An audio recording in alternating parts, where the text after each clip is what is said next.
ఇవాళ తెలంగాణ రాష్ట్రం అంతా ఎస్ మేము పోరాడుతా ఉన్నాం, ఈ ప్రజలకు జరుగుతున్న అన్యాయాలు బయట పెడతా ఉన్నాం, మాకు రాగాల్సినటువంటి వాటా గురించి మాట్లాడుతా ఉన్నాం, ప్రభుత్వాన్ని నిలబిస్తా ఉన్నాం.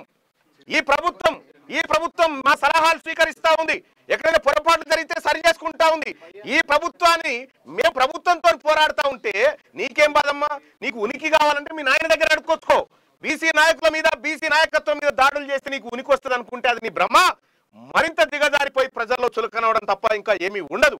కాబట్టి కల్వకుంట్ల కవిత గారు, మీకు నేను చెప్తా ఉన్నా, మీరు ఇటువంటి చిల్లర మల్లర పనులు బంద్ చేసి మీ పంచాయతీ మీ నాయన మీద ఉన్న ఫ్రస్ట్రేషన్ అంతా బీసీల మీద తీస్తా అంటే మేము ఒప్పుకోము, మీ అన్న మీద ఉన్న కోపం అంతా మా మీద తీస్తా అంటే మేము ఒప్పుకోము. ఖచ్చితంగా దీన్ని ఎదుర్కొంటాం. రాజకీయంగా ప్రజాక్షేత్రంలో ఏం జరిగిందో ఈ రక్త మరకలతోటే రేపు ప్రజల దగ్గరికి పోతా ఉన్నాం.